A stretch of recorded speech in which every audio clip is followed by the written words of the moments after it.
Şahin bəy, Bəli. bax indi verilişimiz indi biraz sona yaxınlaşır. Bir də mən əsas məsələni istəyirəm. Bax bir yol xəritəsi kimi də siz verəsiz onu bizim izləyicilərə.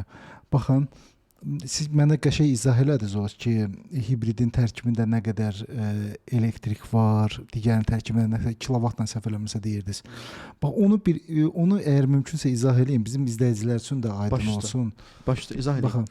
Deməli, birinci növbədə əgər ki texnologiyadan çox kənar bir yerdə yaşayırsınızsa, məsələn kənddə, qətiyyətlə uzaq durun tokdan zaddan, onu boş verin. Dizel alın. Benzin ya da dizel. Benzin ya da dizel. Əgər deyirsinizsə ki, mütləq qaydada mən istəyirəm ki, heç olmasa nəyisə müasirlik görüm, onda hibrid.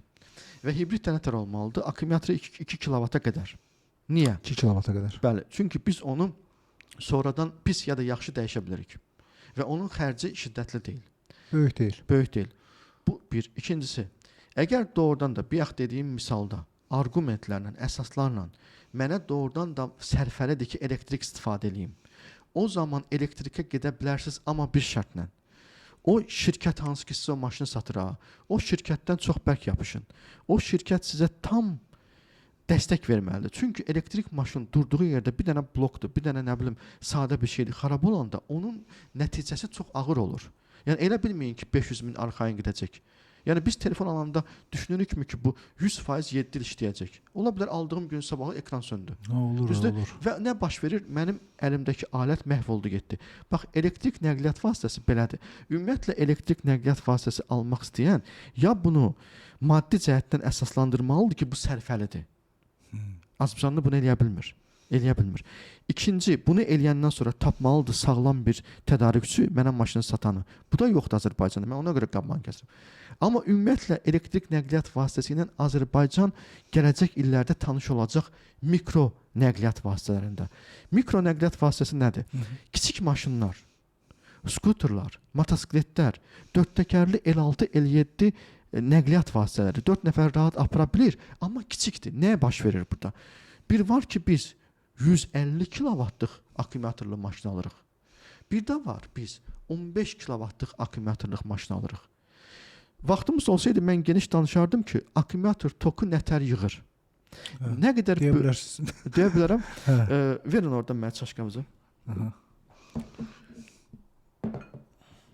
Düşünək ki bu 150 kilovatdır. Düzdür? Bu hücrədir da. Bu yüksək tutumu var da. Hücrədir bu. Biz bu çaşqanı alanda bizə deyirlər ki, bu 150 milliqramlıq çaşqadır. Məsələn, siz bir dənə diqqət edin, onlar ölçünü bura qədər verirlər. Ağız yeri olsun deyə. Bilir ki, insan buradan su içəcək, ağız yeri qoyur burada. Bir hədd var. Və bunu belə biz yan-yana qoyanda bu olur nə qədər? 300 milli. Siz bilirsiniz ki, sizin böyük akkumulyator dediyiniz şey cəmi 3,7 volt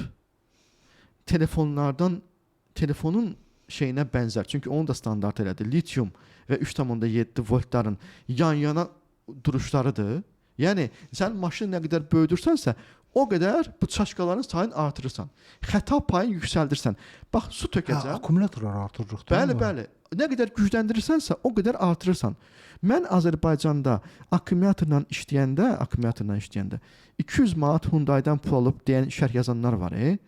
Onlar hələ də bugün də Azərbaycanca düzgün yaza bilmirlər. Mən 2017-2018-ci ildə Fraunhofer Elmi Tədqiqat Mərkəzində akkumulyatorların 2040-a qədər simulyasiyasını Alman Elmi Tədqiqat İnstitutunda görəndə bu ekrana görə maşın alanlara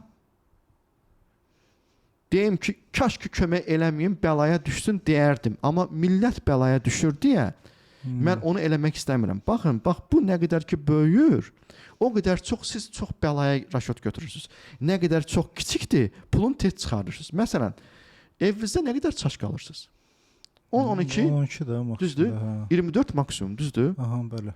Amma sırf pulunuz var deyə və ucuz veriblər deyə 100 dənə çaşqa alanda istifadə edirsiniz onu. Yox. İndi gəlin belə bir söz deyirəm sizə.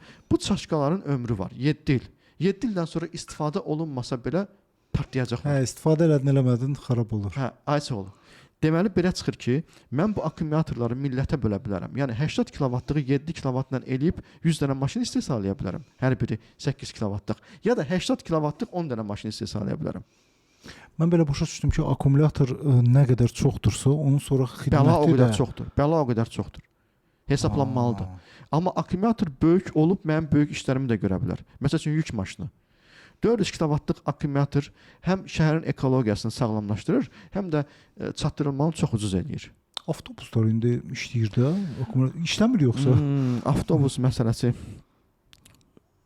Mən uzun müddət onun içində olmuşam, o işin içində olmuşam.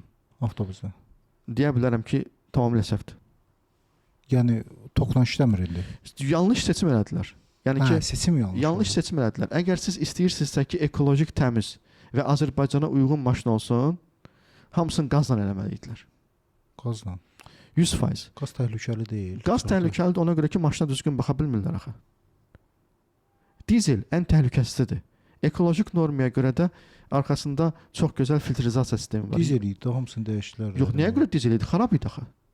Arxadan qara tüstü çıxırdı, cəmaət boğulurdu. Sən niyə maşını düzəltmədin ki?